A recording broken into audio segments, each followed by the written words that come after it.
Mm-hmm. Right. Okay. Well, I'm on my way right now. Okay, sir. Thank you. Bye-bye. What is this? It's the name of a Beethoven opera, isn't it?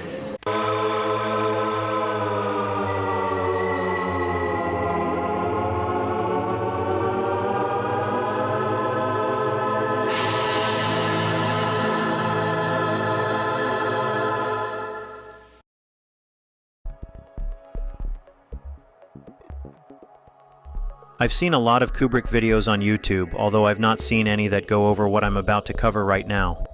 Now, I actually saw Eyes Wide Shut in the theater in the summer of 1999, and my first impressions of the film haven't changed much since I saw it 25 years ago. Wow, has it really been 25 years? Yikes. Okay.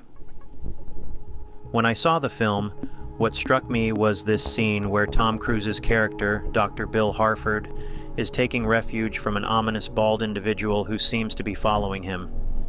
Harford goes into a coffee shop, orders a cappuccino, sits down, and the music playing in the background is Mozart's Requiem. Cappuccino, please. I'll bring it over to you. Thank you.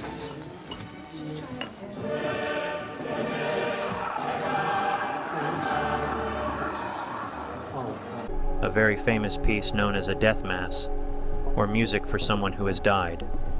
There is this whole story about Mozart being commissioned to write this piece for a man named Count Walsegg. The film Amadeus takes some liberties with this actual event. However, it really did happen. A mysterious figure commissioned a death mass from Mozart, but Mozart died before it was completed. There is this whole controversy about how much of the Requiem was actually finished by Mozart himself, and how much was composed by his student Süssmayr. Mozart historians have pieced together a great deal about the life of Mozart, and in particular, about this piece itself. One interesting story I find is from Vincent and Mary Novello, who actually interviewed Wolfgang Mozart's widow, Constanze, in 1829. Vincent and Mary were English music publishers, but big fans of Mozart. The interview took place in Salzburg, where Mozart was born and where Constanze was living at the time. She was actually only 67. One of Mozart's sons was there and interviewed as well, as was Mozart's sister, Nannerl. More on why I bring up all this in a bit. The specific piece used in this coffee shop scene is the Rex Tremendae. What is interesting is that every piece of music in the film Eyes Wide Shut seems to have a specific purpose.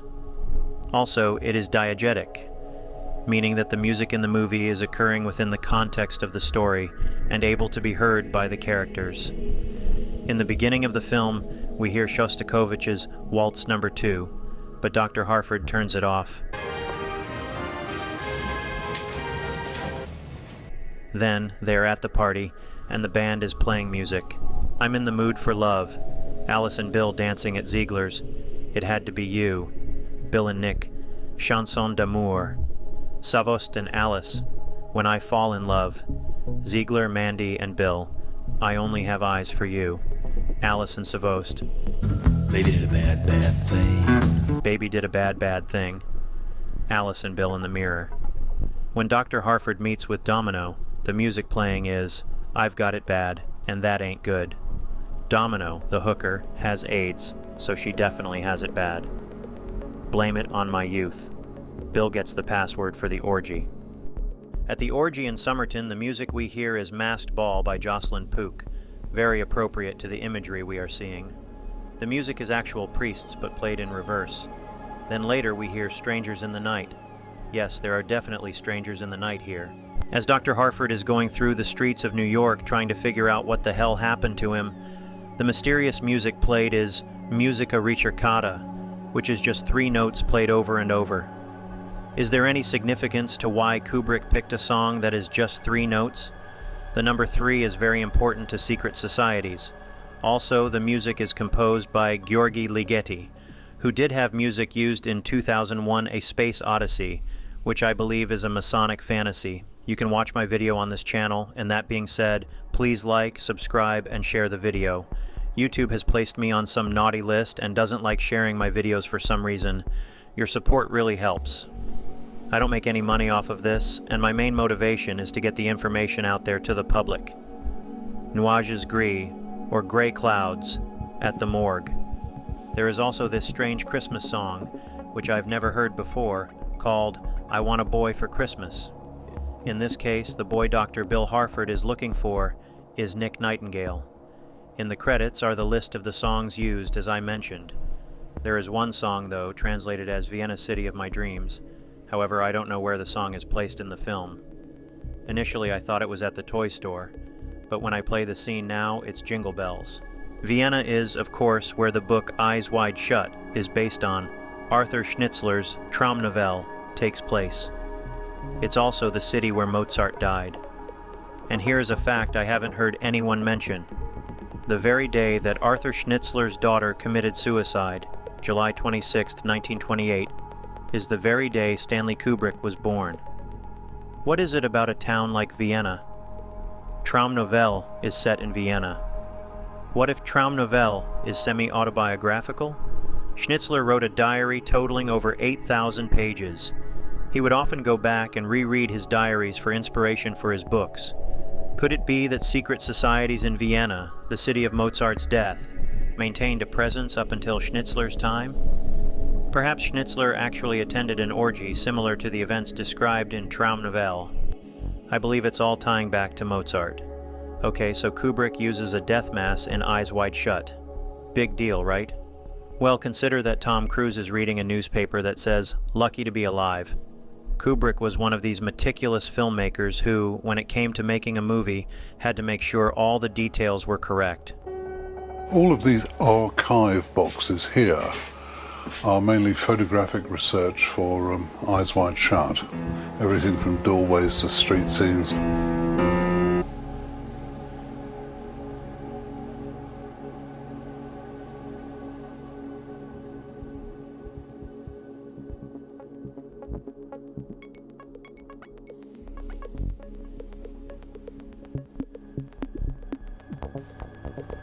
It's like the whole of London is in this portrait cabin. I mean, there's a whole box there full of gates, you know, estate gates. For one scene in Eyes For one Wide Shut. scene, yeah.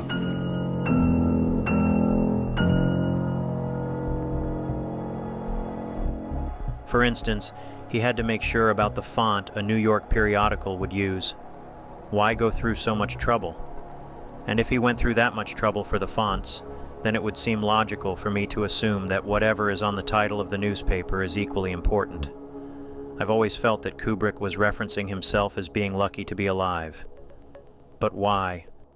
I believe that when Kubrick made Lolita, which is about an older man into young women, it somehow piqued the interest of certain high-level elite people in positions of power who were also into this same type of thing. They may have thought that Kubrick was their type of boy, not knowing that he really only picked a title with his partner, James Harris, because they wanted something to make money. That being said, he was introduced to this powerful group of people, and something happened that deeply disturbed him. Whatever it was, it caused him to leave the USA for England. I believe there are two films that reference himself and his role with these powerful individuals. In 2001, A Space Odyssey, there is a young filmmaker whose job is to film this secretive space group. It is a secretive group because they are obviously involved in a cover-up. Then, in Eyes Wide Shut, the Nick Nightingale character is also a reference to Kubrick. Here we have a musician for a secretive group instead of a photographer, as in 2001. Both of these occupations are that of an artist. It seems rather obvious that these represent Kubrick himself. So, when Kubrick says "lucky to be alive" in the title page of the newspaper, he is saying he is lucky to be alive for having done what he had done for the elite and was still alive up until that point. Little did he know this would be his last film. Lucky to be alive, indeed. Consider Matthew Modine's memoir, Full Metal Jacket Diary, where he says this about Kubrick. I crawl into one of the holes and to my horror find a dead mother rabbit and her kits. They must have been killed when the palm was moved out of the hole. The baby rabbits couldn't have been more than a week old. What are you looking at? I look up and see Stanley looking down at me. It's a family of rabbits. They got crushed. Stanley doesn't have to crawl into the hole because he can see the mess from where he is. I get out of the hole and walk away, but Stanley remains at the hole for quite some time. I am sad for the rabbits, but Stanley seems profoundly upset, not the existentialist that people imagine. I believe Mozart is also very key to understanding this, and this is where Fidelio, the password to gain admittance to Somerton, the big mansion where the elite are holding their orgy, factors in. Mozart told his wife, Constanze, that he had been poisoned. This was documented by Franz Niemetschek in his Mozart biography, which was written in 1798, only a few years after Mozart's death. Here is Constanze's recollection according to Niemetschek. On his return to Vienna, he at once started on his Requiem Mass and worked at it with great energy and interest, but his indisposition increased visibly and made him depressed. His wife realized it with misgivings. One day, when she was driving in the Prater with him to give him a little distraction and amusement, and they were sitting by themselves, Mozart began to speak of death and declared that he was writing the Requiem for himself. Tears came to the eyes of this sensitive man. "I feel definitely," he continued, "that I will not last much longer. I am sure I have been poisoned. I cannot rid myself of this idea." This speech fell like a load on his wife's heart. She was unable to console him or to convince him that his melancholy imaginings were without foundation. As she felt that he was on the verge of a serious illness and that the Requiem was getting on his oversensitive nerves, she called in the doctor and took the score of the composition away from him. But get this. Over 30 years later, she repeats the same story to the Novellos, Vincent, and Mary in 1829. She maintained the same story for over 30 years. Here is what Mary Novello documents in 1829 about Constanze's recollection of the Requiem and writing music for the Masons. Some 6 months before his death, he was possessed with the idea of his being poisoned. "I know I must die," he exclaimed. "Someone has given me aqua toffina and has calculated the precise time of my death, for which they have ordered a requiem. It is for myself I am writing this." His wife entreated him to let her put it aside, saying that he was ill, otherwise he would not have such an absurd idea. He agreed she should and wrote a Masonic ode which so delighted the company for whom it was written that he returned quite elated. "Did I not know that I have written better, I should think this the best of my work, but I will put it in score. Yes, I see I was ill to have had such an absurd idea of having taken poison. Give me back the Requiem, and I will go on with it." But in a few days he was as ill as ever and possessed with the same idea. She, Constanze, said his death was at last sudden, but a few moments before he had spoken so gaily, and in a few moments after he was dead. She could not believe it, but threw herself on the bed and sought to catch the fever of which he died, but it was not to be. She should know. She was quite close to Mozart. When you read the Novello diaries, it is quite clear she was more than just a simple wife. She was involved in helping Mozart make some of the musical decisions he made. But why would Mozart believe he was poisoned? He certainly did have his fair share of people who were quite antagonistic towards him, and Mozart was in considerable debt. However, I believe it has to do with his opera, The Magic Flute. Nowadays, the Masons will call it one of their operas and praise Mozart up and down for being one of their golden boys. But that's not the way it seems when you look at this painting. This painting was released to the public in the 1980s. It shows a lodge from the 1790s.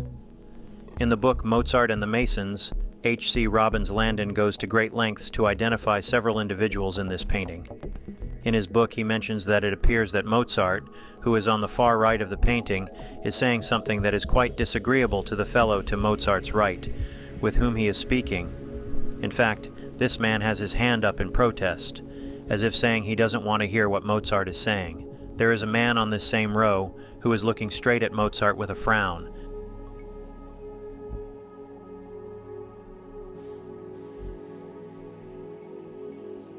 The figure is obviously Mozart. The painting is clearly of a Masonic ceremony. There is a candidate who is blindfolded, obviously part of the initiation ceremony. Across from Mozart are also some Masonic brothers who seem to be looking right at Mozart with interest.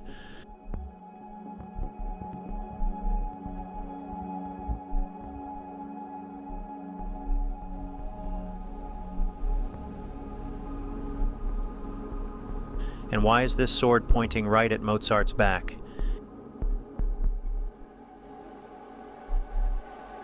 It reminds me of the dagger in Leonardo da Vinci's The Last Supper. Why do the Freemasons have so many paintings? I mean, really, there are some really weird paintings, but I want to focus on this one right now. I don't know who the artist is, but this seems to be an old painting of Yale Skull and Bones. I fixed this image up a bit, but you can see that it says Yale at the top and secret societies at the bottom. I believe this is from the very famous secret society from Yale University called Skull and Bones. Some famous alumni include 1. William Howard Taft, 1878, 27th President of the United States and 10th Chief Justice of the United States. 2. George H.W. Bush, 1948, 41st President of the United States, 43rd Vice President, Director of the CIA. 3. George W. Bush, 1968, 43rd President of the United States, 46th Governor of Texas. 4. Prescott Bush, 1917, U.S. Senator from Connecticut, father of George H.W. Bush and grandfather of George W. Bush. 5. John Kerry, 1966, U.S. Senator from Massachusetts, 68th U.S. Secretary of State, and 2004 Democratic presidential nominee. 6. Averell Harriman, 1913, U.S. Ambassador, Governor of New York, and U.S. Secretary of Commerce. 7. Henry Luce, 1920, co-founder and editor-in-chief of Time Magazine, Fortune, and Life. 8. Alan Welsh Dulles, 1914, Director of the Central Intelligence Agency, CIA, from 1953 to 1961. He played a significant role in shaping U.S. foreign policy during the Cold War era, including involvement in covert operations such as the 1953 Iranian coup d'etat and the 1954 Guatemalan coup d'etat. 9. John Foster Dulles, 1908, U.S. Secretary of State under President Dwight D. Eisenhower from 1953 to 1959. He was a prominent figure in the early Cold War era and advocated for a strong stance against communism, shaping many of the U.S. foreign policies during that time. That being said, this could be why Kubrick uses these Yale students to harass Bill Harford as he is walking the streets of New York. Coincidence?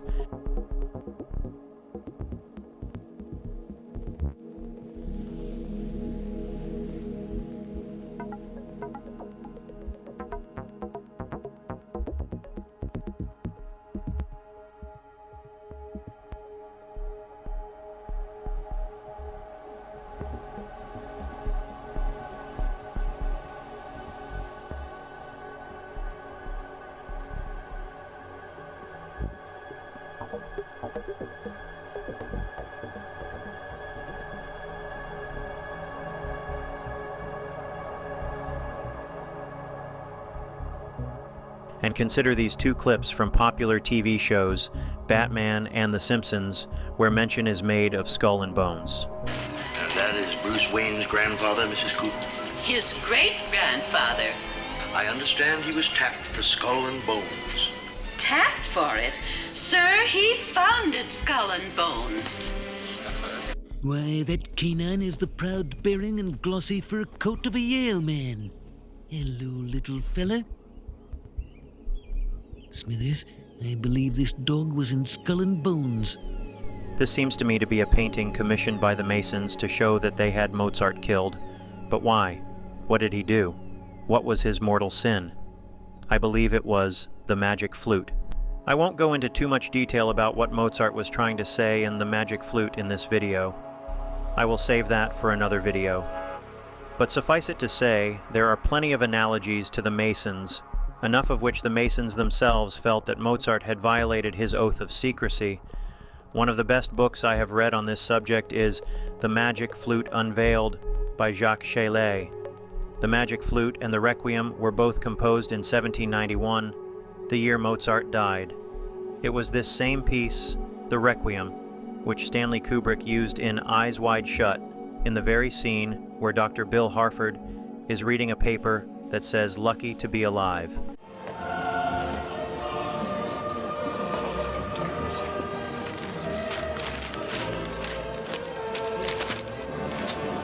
Now, some may look at this and think it's not a big deal. Well, consider the film that Kubrick wanted to make, but never did, Napoleon. These are some stills from the Taschen book. As you can see in what is labeled 4197, there is an image from the time period of Freemasons practicing mystical rites. There is also Exhibit 8263, which also depicts rituals of the Freemasons. As you can see from this page of index cards, Kubrick was quite meticulous in the information he collected for his films. In this other section, there is an interview he had with Felix Markham about Josephine Bonaparte and orgies. But the most revealing of all is this excerpt from the actual script. Later in the evening, the guests are now assembled in chairs, grouped in a semicircle around two raised rostrums. One is really more of a small stage. The smaller rostrum supports a string quartet playing Mozart. The larger one is empty. Napoleon sits at the back of the room, still alone and awkward. Servants snuff out the candles, leaving only the empty stage illuminated. It begins to look like a musical evening, until the entrance onto the stage of three very attractive girls, dressed in heavy winter costumes. The three actresses begin to talk about being snowbound in a desolate cabin, when their conversation is interrupted by the entrance of three young desperados. The purpose of this entertainment quickly reveals itself as the young men proceed to strip off the girls' clothing and have intercourse with them. Napoleon, still the provincial, can scarcely believe his eyes. So here, we see Kubrick had an Eyes Wide Shut orgy scene way back in the early 1970s. Curious that he specifically mentions Mozart in the script. Ah, but you may say, so what? That is just a coincidence. Thus, we come to the main point of this video. Fidelio. When Dr. Bill Harford meets an old school buddy, Nick Nightingale, at the Sonata Club, Nick tells Bill that he will have to go to a secret party to play as a musician. His words have an enticing effect on Bill, because Bill begs Nick to go. Nick gets a phone call and writes down the word Fidelio. When Bill asks Nick what Fidelio means, Nick says, "It's the name of a Beethoven opera, isn't it?" This is the password for the secret orgy. Fidelio is indeed the name of a Beethoven opera. In fact, it is Beethoven's only opera. Why wouldn't Kubrick use the name of an opera by Mozart instead? Well, let's consider that Fidelio was first performed at the Theater an der Wien, or the Theater on the Vienna River. The theater was owned by Emanuel Schikaneder, who was the librettist of The Magic Flute. So, the man who wrote The Magic Flute with Mozart owned the theater where Beethoven's opera, Fidelio, first premiered. But wait, there's more. Beethoven actually lived for a while at the Theater an der Wien in Vienna. In fact, Schikaneder and Beethoven were supposed to have worked on an opera together called Vesta's Fire, but it never came to fruition. Kubrick had to have known this. So, I believe Kubrick has told us quite cleverly that he is revealing secrets the same way Mozart did with The Magic Flute. That seems like a very strange thing to say. Also, people who claim Mozart wasn't killed will say that it was common for people to be buried the way Mozart was. However, in the Novello diaries, Aloysia Lange, Constanze's sister and Wolfgang's former girlfriend, complained bitterly against the Viennese for their neglect of Mozart's family and said he was frequently in the last extreme of poverty, died miserably poor, and that they cannot even find the precise spot on which he was buried. This is interesting because many of the critics against the idea of Mozart being buried in an unmarked grave argue that it was common for people of that time to be buried that way. Yet, here we have an account from Mozart's sister-in-law and former love that it is absurd that the whereabouts of Mozart's final resting place cannot be found. Mozart's widow, Constanze, moved to Salzburg and remarried a man named Georg Nikolaus von Nissen. Yet, when he died, making Constanze a widow for the second time, he was buried in a normal grave. In fact, here is a photo of his gravestone in Salzburg. In conclusion, the connections between Stanley Kubrick's Eyes Wide Shut, Wolfgang Amadeus Mozart's life and death, and the Freemasons are intriguing and thought-provoking. Kubrick's meticulous attention to detail and the use of specific musical pieces, particularly Mozart's Requiem, suggest a deeper meaning behind the film. The mysterious circumstances surrounding Mozart's death, his belief that he was poisoned, and the accounts from his wife and family members raise questions about the involvement of the Masons in his untimely demise. Furthermore, Kubrick's own experiences with powerful elites and the references to Freemasonry in his unfinished Napoleon Bonaparte project hint at a personal connection to these secretive societies. While we may never know the full truth behind these connections, it is clear that Kubrick, like Mozart, may have been revealing secrets through his art, leaving us with a cinematic puzzle to unravel.